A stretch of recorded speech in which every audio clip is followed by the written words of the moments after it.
Hello and welcome to the Science Fiction and Fantasy. About that last time. The biggest one that we pushed out a few months ago was direct sales. So allowing authors to do their own sales from their website, whatever, from a variety of services, and then Bookfunnel handles the delivery. And that was our absolute number one feature request. Probably the day we opened our doors, we got an email that said, "Hey, can you deliver my sales?" And it took us about 2 years before we finally got around to doing it, looking at our roadmap and getting everything else done. And then we finally managed to get that done. And then, God, I can't even. If I had a list in front of me, it would take me several minutes to just list off all the things that we've done in the last 18 months. We really took off in January of this year, or I'm sorry, of last year. So about a year ago is when I really started doing Bookfunnel full time, and before that, it really was just sort of my part time thing. So as of January of 2017, we were just going full tilt and doing all kinds of cool stuff. Even if you're not an Amazon reader, anybody can get the Kindle app on an iPad or an iPhone or an Android. So it's not hard to read it from the Kindle app, but some people really are, vehemently anti Amazon. And so we have a number of authors that are doing that now, where they are sort of pre-releasing the book from themselves. So they're doing either the direct sale. Generally, they're doing the direct sale. So they're selling it from their website, and they say, listen, in 2 weeks, it'll be exclusive to Amazon. So if you want a chance to get it now, if you're not an Amazon reader and you want to get it now, you can buy it from me. Hey, also, here's a little discount. I'm selling it for a few bucks cheaper than I'm going to sell it. If you are in KU, but you just can't wait, well, for a couple of bucks, you can pick it up a few weeks early. And so then the beauty of that is once they go into KU, you just kill the link and that's it. That's like the book never existed, instead of having to go around and try to put it. If you went around and tried to put it up on all the bookstores and sell it for a few weeks and then go exclusive to Amazon, you would have to then go pull it down from all of those stores. And sometimes that can take a little longer, and sometimes it doesn't take at all. And you end up with, a nasty gram from the Kindle Select police. Whereas on Bookfunnel, once you delete the link, that's it. It doesn't exist anymore. So they're doing that. I would say the biggest thing that we see authors doing that is really cool is either with free content or with sold content. It really doesn't matter. We see both, but it's exclusive content. So writing short stories, writing novellas that they are specifically giving to their mailing list. They're not putting them up on the stores. They're reserving them for their super fans.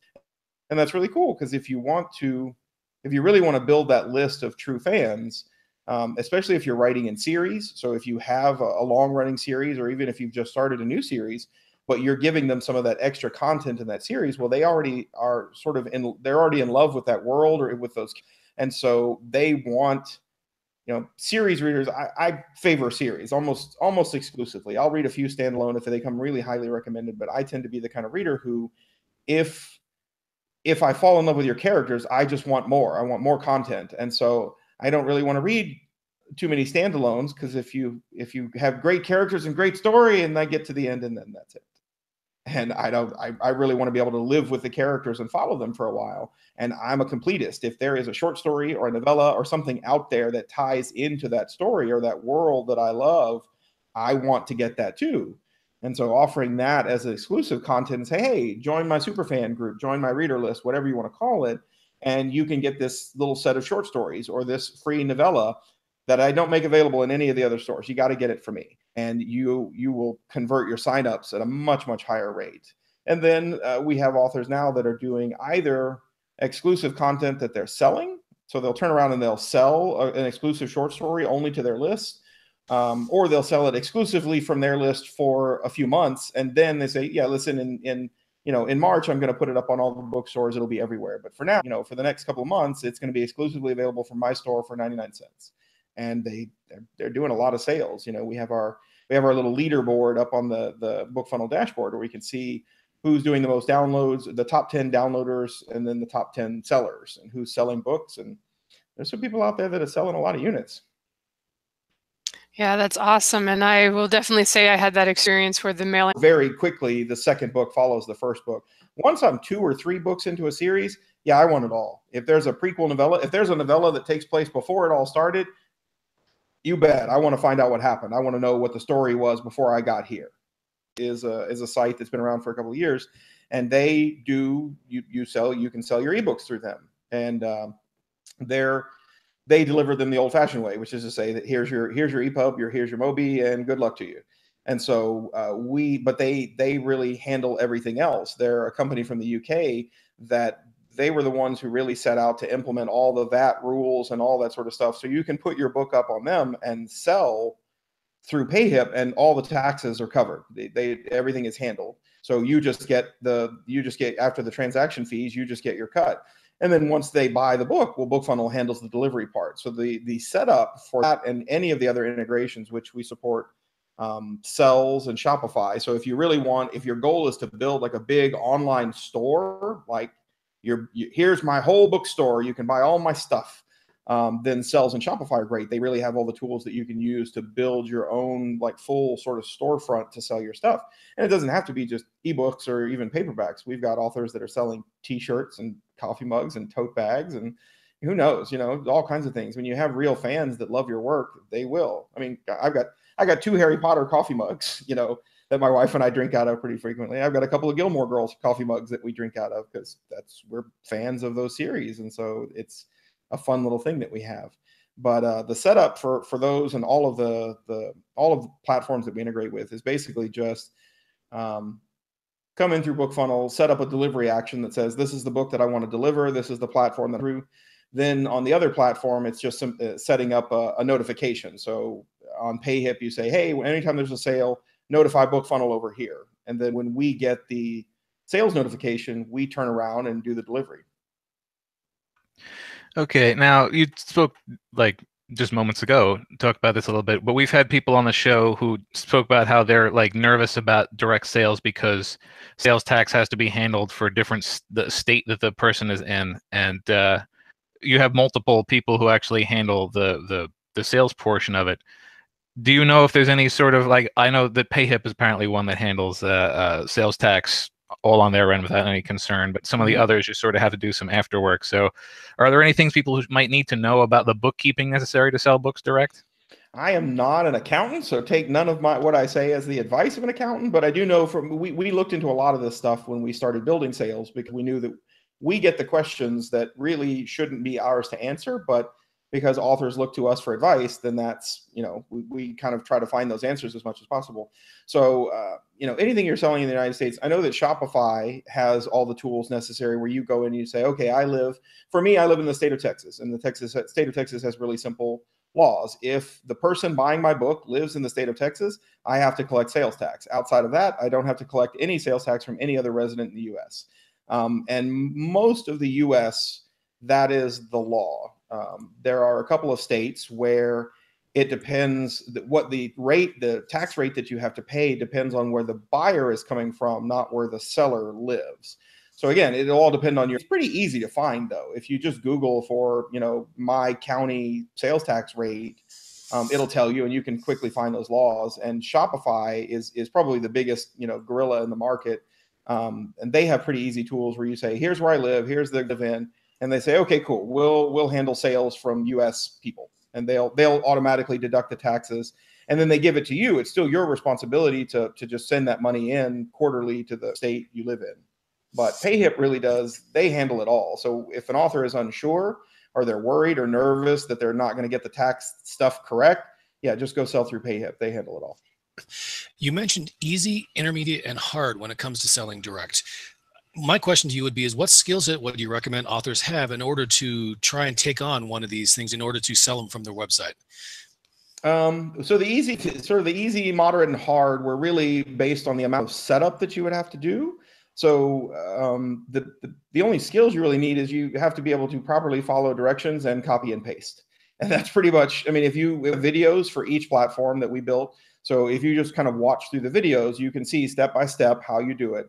But there is a little back and forth. You have to take this piece and copy it and paste it over to this site. And then you take a piece from that site and copy it, paste it over here. And you do that once. Once you're set up, the further integration is really just creating an item that you want to sell and then creating a delivery action that tells Bookfunnel, when this item sells, deliver this ebook. So once you go through that setup one time, your store is set up and you're ready to just build items and start selling. We actually do get emails from readers who really want to support the authors of, and so they feel like buying it direct supports those authors, and it does. You get a much bigger cut of the sale when you do it that way. But you're really asking a lot of your reader to step out of the store that they always buy their stuff in. Almost every reader we encounter, they buy from their store, and whatever store that is, be it Nook, iBooks, or obviously Amazon, they want everything from that store.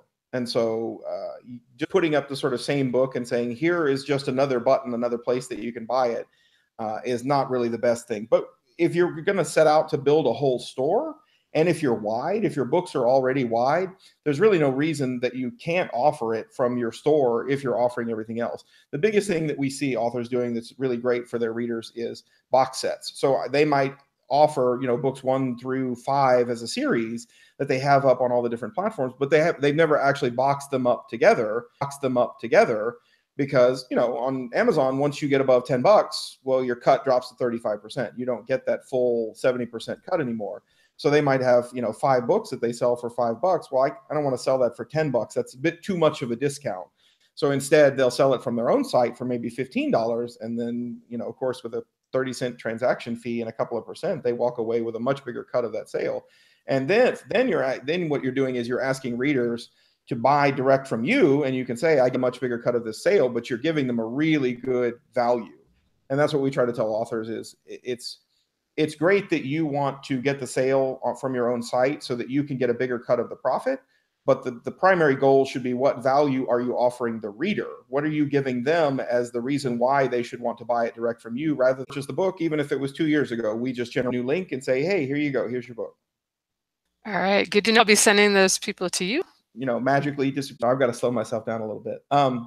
So on a giveaway, you can, if your account is integrated with a mailing list, so you're integrated with your MailChimp, your MailerLite, or your campaign, your ConvertKit, any of those, we support a number of other ones, but you can say, I want to restrict this giveaway to only the people who are on this list on my MailChimp.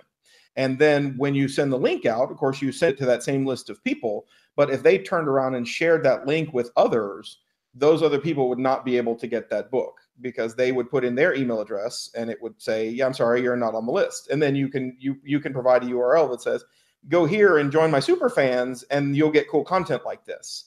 And then, of course, and then people are like, well, I'll just give them my email address. Yeah, that doesn't work either. If you give them your email address, then they're going to get your copy, and then you don't get your copy, because that's how that works. So we call that a restricted giveaway. So with a Patreon integration, what you get is the same basic idea, except that you are restricting that giveaway to a particular reward level on Patreon. So you can say, anybody who's this reward level or higher gets the book. So right now, I'm pretty sure that you send out just a regular download link, which is great and is easy and convenient. But it also means that, if anybody wanted to, they could give that link to somebody else, and someone else can go and then get a copy of the book that you've been not selling. Basically, you're being paid through Patreon for the content. So now, if you restrict that giveaway to a Patreon reward level, somebody comes in and it doesn't rely on their email address. It actually connects to their Patreon account and says, oh, cool, I can actually check your reward levels and determine whether or not you are, one of Lindsay Baroker's gold level subscribers. And if you are, then you get access to this content. Otherwise, you don't get access to this content. To everybody on your list, or you could even just send it to the people that are supporting you on Patreon. But if they don't have the right reward level, then we'll automatically direct them back and say, hey, listen, you're not a gold level, so you can't get this, but you can bounce right back over here. And if you sign up for that gold level, you can get the, hey, I've got a new book. You already bought it because you were pledging to buy it. So now it's yours. Here's your link. Just click to get your book.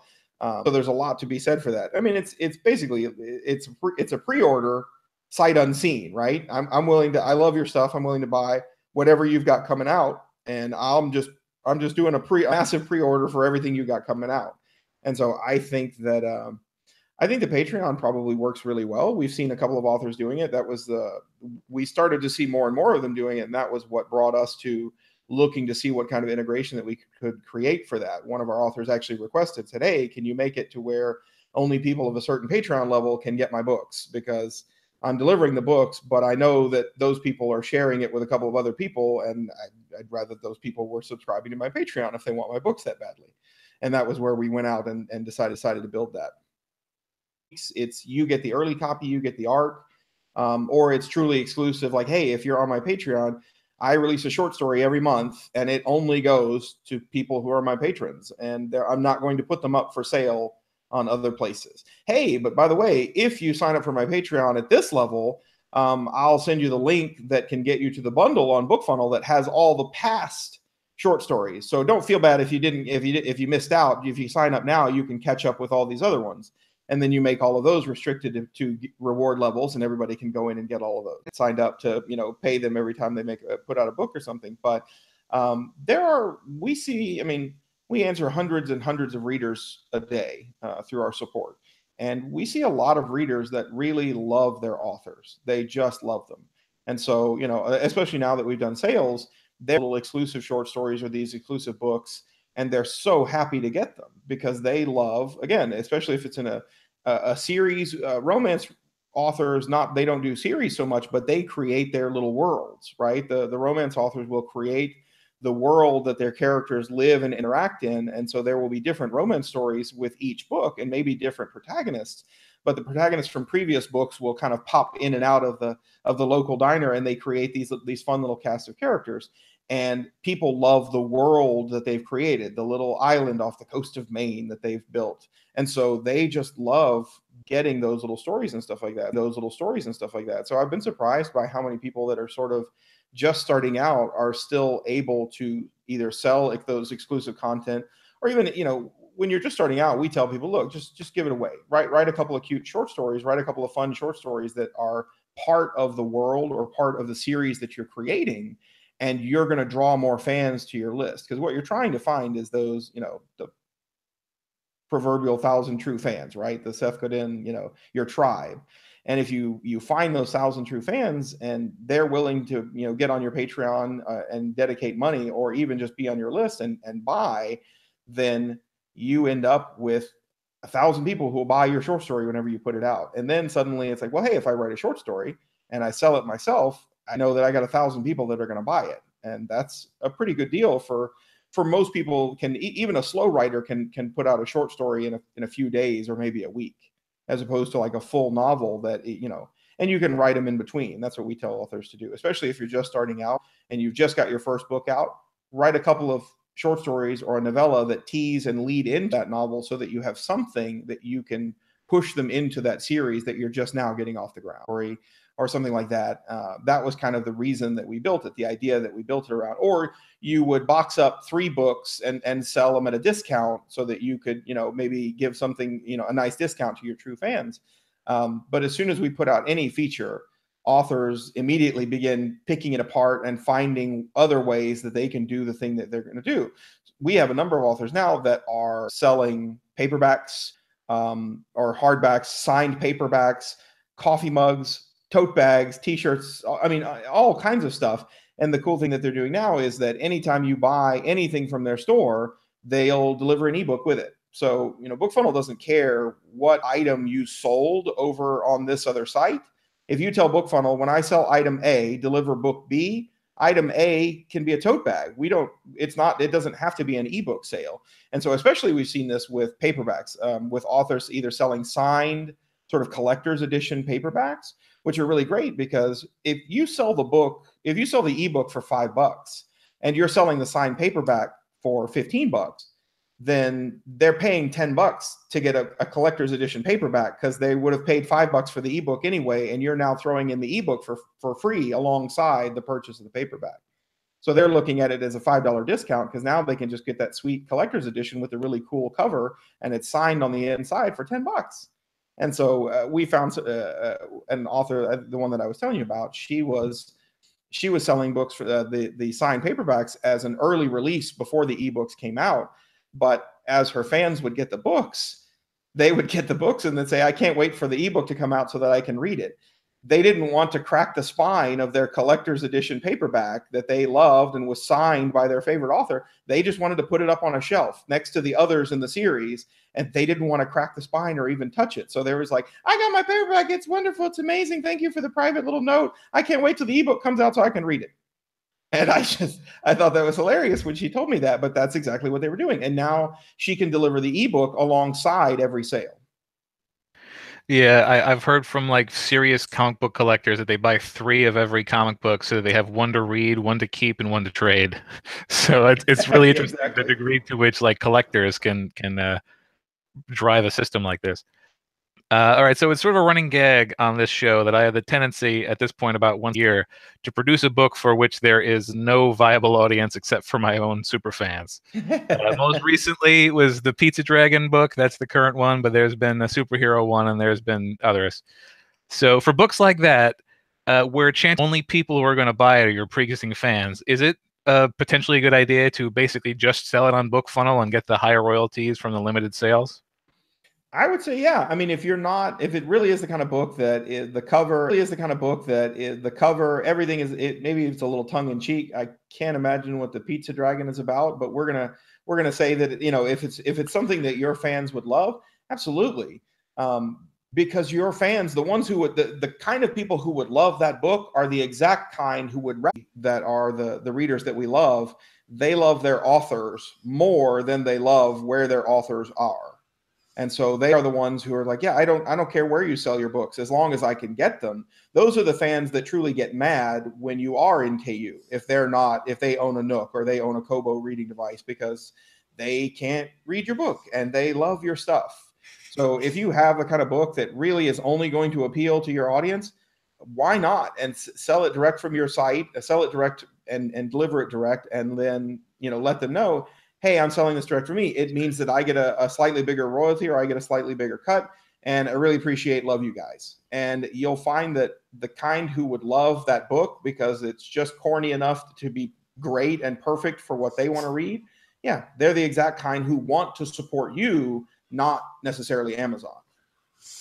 Okay, so you've now mentioned what you've seen authors do that appears to be keeping the readers and the fans happy. So I would say the biggest thing is, so if you're just coming back out, or if you're just coming out with your first book, spending a whole lot of time you absolutely should start building a list as soon as possible, because those are initially the people that you're going to get on your list are going to be there because they either wanted the free book and they don't necessarily know who you are yet. So you're sort of building a database of leads, people that are interested in the kind of books that you write. And you can do that any way you want. It's really successful to get with other authors in your genre and put together a little group giveaway. And if your book fits perfectly in that genre, if you do fantasy authors mailing list, so they're the kind of person who wants to be on a mailing list, and more importantly, they're the kind of person who would click a link in another fantasy author's mailing list. So you're absolutely putting your book, and if you've got a solid cover, in front of the exact reader that you're looking to get. So if you're doing that and you only have one book out, though, you don't really have a lot of follow-up. And so that was where we tell authors, when we see authors who have their first book, they've been told to make, you need to go out there and build your mailing list. And so they're giving away the only thing that they have, which is the first copy of their book, hoping to build that mailing list. But unless they're really, really good at marketing, and a lot of authors we see a lot that are and many that aren't.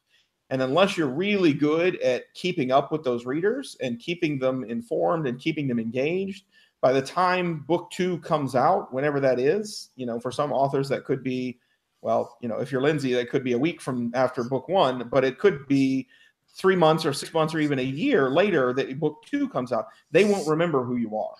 And so you've spent this money, you've spent this effort, you've joined these group promos, you've sort of built this list of people who don't remember you. And we see authors doing that because they get on that cycle.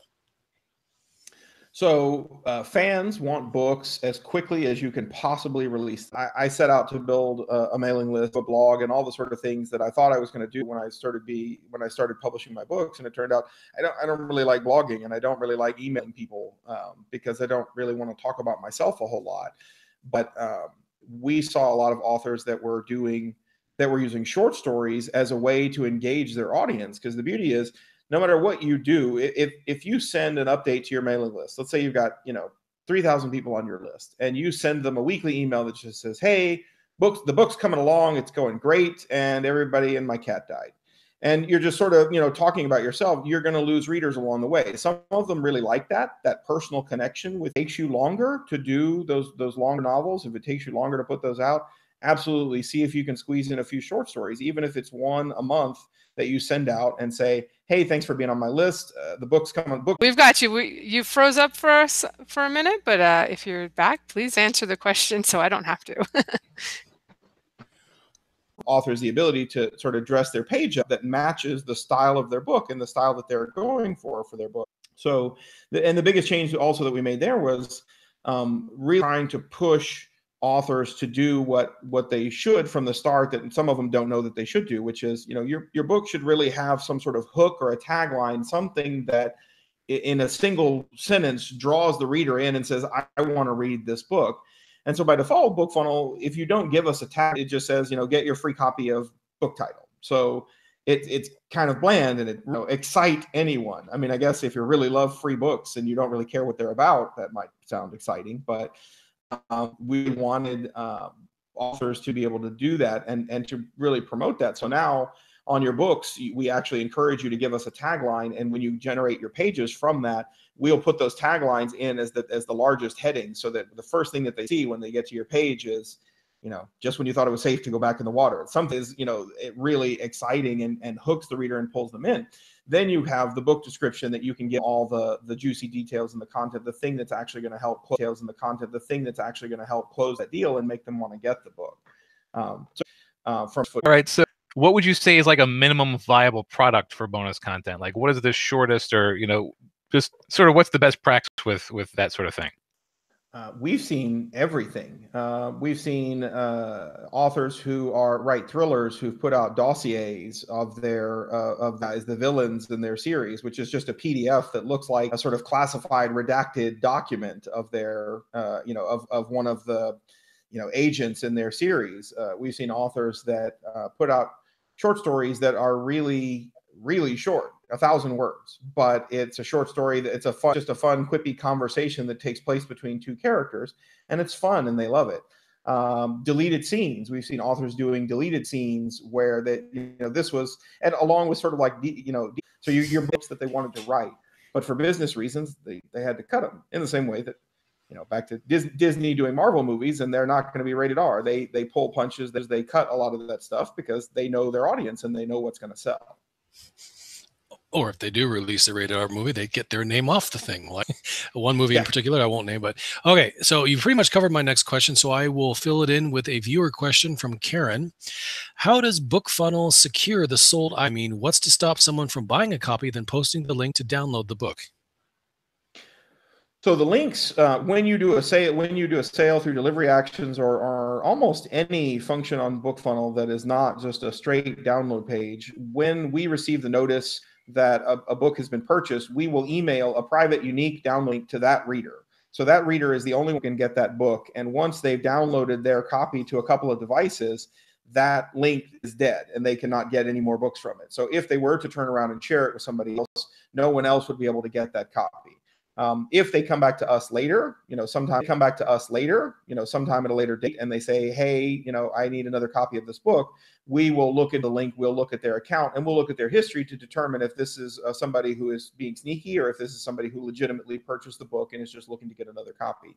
So, and then what we have seen though is the kinds of readers that are more likely to buy directly from you, not the kind of readers who are going to share your work. They're buying because they want to support you. And the worst way you could support an author is to pirate their book and give it to everyone else. So we find readers are actually pretty loyal when they buy their copy, and particularly with the authors who are giving them a really good deal. Here's a book that's going to be $4.99. I'm giving it to you guys for $1.99 or 99 cents. They love their authors. They're not going to go and share that book, but we put security in place in a lot of places so that they work together. I would say generally, the prices that they set in the bookstore are already the prices that they're willing to sell for that are a fair price. And so usually what they're trying to do is they're not trying to get less money, they're trying to add more value. So they might sell you. So, technically, according to terms of service, or almost every bookstore that you're probably selling your books in, they have what's called a most favored nation clause, which basically says if you sell, if you put the book up on Amazon for $49.99 and you sell it anywhere else cheaper than $4.99, you have to give Amazon the cheapest price. So, and Apple has the same clause, and I don't know Kobo. They may be the only store that might not have that clause. But generally, they all do that because they all want to make sure that I've got the cheapest price no matter where you decide to sell your ebook. But that's only for the exact same SKU, the exact same item. So if you've got book one up on Amazon for $4.99, you technically can't sell it on your website for $3.99. You're violating your terms of service. Now, Amazon is not scanning lindsaybaroker.com looking for where you're, selling books. They're scanning Barnes and Noble and iBooks and and Kobo and the other bookstores looking for potential copies out there that are cheaper. They're doing their little price match thing that we all sort of quietly take advantage of with our permafreeze and things like that. But what most authors are doing is selling book one prepackaged with that prequel novella that they also give away. So now they're selling it for $1 less than they sell it on Amazon, but it's not the same product. They're selling two books packaged together as one. So now you're under no obligation to sell that product for the same price that you would sell it any place else. But no, I haven't seen a lot of authors. We see they're doing interesting things all the time. So we see book sales, or we see deliveries that just flat out surprise us. Like, wow, that's what they're doing? Well, that's pretty creative. I'm interested to see what happens there. Authors that are selling their entire 10-book series direct from their website for $30 and 2.9% of the transactions. So rank boost on Amazon from everybody coming in and buying your book. They don't rank. They're the book no matter what. So I haven't seen anyone doing that yet, but I think that's a fantastic idea. If you have fans that truly love your stuff and are willing to, give $10 to get that really early copy. Now, of course, $15 dealing with, traditional publishing prices in a lot of ways. But I could have, fan clubs in the 80s, and you could join the fan club, Patrick Swayze fan club, and you'd get this cool, sweet poster signed by Patrick Swayze of him laying shirtless, leaning on his elbow. I didn't have one. Or the guy who stood in line, I'm the bigger Harry Potter fan. I stood in line for 18 hours for Goblet of Fire, and I read it in 13 minutes. And like that's their little thing, the little thing that they can own and say, I am the bigger Harry Potter. Royalty and all that. And there's a lot of basically direct sales, gives you a lot of opportunities. Do you ever foresee anyone sort of shifting most of their business to direct sales, or will this always be a supplement to the standard way of doing things? I could see it happening. I haven't seen it yet, but I mean, again, we see it from readers. We see readers who specifically say, I bought the book direct from such and such because I want to support her. I don't want to give my money to anybody else. And so if you have fans like that, if you have built a fan base like that on your books, yeah, why not? Why not try? Why not do it yourself? And then, I mean, we love being indie. Most of us got into this because we did want to go through and myself included. I have a trilogy, and I have 3 fantasy books published and self-published. And I went through all of it because I didn't want to go through the traditional channels and go try to query agents and do all that stuff. None of that stuff ever interested me. I love being independent. I love doing for myself, and I love being the one who's in charge of where my books are and where they go and basically what their fit is. And so the neatest thing has been just to see the kind of experiments that authors are willing to try to sort of gain back some of that indie control. Okay, so my final question for you, and as actually I'm also, besides an author, prices seem to have the most problem for you guys.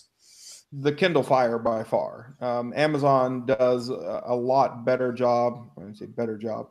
They are a lot harder with locking down their devices so that they have to leave them open to it because there's a certain expectation from readers and device owners that they will have some level of control. But beyond that, the Amazon does a lot to try and lock down their device so that you have to get your books from Amazon. But even then, it's still not the hardest thing in the world. It has a few more steps than a couple of the other devices that we have. Kobo devices are amazing. You get a Kobo device and you can get anything there. You can get any kind of book on there that you want. The Nooks, the only problems we have there, I guess, technically the Nook e-readers can be harder because there is no way to get a book to them except with a USB cable and a computer. And they are the only device like that we have. Every other device that we support, there is a way somehow to get the book to that device wirelessly, downloading it direct from us, downloading it from here or there. There is a way to get the book wirelessly to your device, except the Nook e-readers like the Glow and the older e-readers, which they haven't put one out for a couple of years, and I don't know if they'll ever put out another one. But Barnes & Noble did not make it easy. You have to have a USB cable, and we have to walk little Edith through how to open up Windows Explorer and find the right folder and plug it in. And oh yeah, it's going to say that it's adding a new device. Just give it 82 minutes and eventually Windows will get finished and then you can go do it. Yeah. We have to do that sometimes. And we do. Our support team is trained to deal with all kinds of people. And by far more of the support that we get tends to be older readers.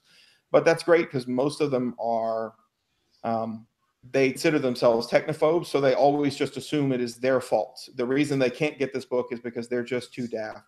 And that's not actually true. It has a few steps sometimes, but our support team will walk them through every step of the way until they get their book. I'm now imagining you sell through Amazon, you don't own that relationship with the reader unless they reach out to you and make a connection. So unless you get them onto your mailing list, unless they join a Facebook group, which then technically Facebook owns the relationship because you have to pay to boost to get your word out to all the people that have already said they would like to hear from you, all that sort of stuff. Unless you are owning the relationship, then someone else is owning it for you. And Amazon and Kobo and iBooks, and they're amazing. We love the bookstores. You should have your book in as many stores as you can. If you're exclusive to Kindle, that works great too. As you say, so where I've gone out and I've built this mailing list. I've used different services and group giveaways and Facebook ads, and I've got 8,000 people on my list. And then I released 3 in my series, and I got 5 sales. I announced it to my list and 5 people bought it. What do I do with all of these people on my mailing list? I don't know if they're even getting my emails. I don't know if they're ever going to buy anything from me. And they say, well, listen, take the first 3 books of your series or your list. If you're getting your readers from Facebook ads, you should have those guys segment one side because they're not your fans yet. They are potential fans that were interested in looking at your book, but they're not your fans yet. They haven't actually, you don't know for sure they've read your book and they actually like your stuff. But send something to those people that says, hey, listen, here's 3 books for 99 cents. Send that out to your list and see who. And the people who don't, if you sell them 3 books for $1 and they click it, they don't at least click to go and look and see what the offer is, you're probably never going to Amazon to buy your book. You'll never know. You'll never know which ones were the ones who bought and which ones are the ones who don't. So putting together fans. But what you should definitely be trying to do is build that list so that you have communication with those true fans and that you don't hand that level of communication off to somebody else. Teaser.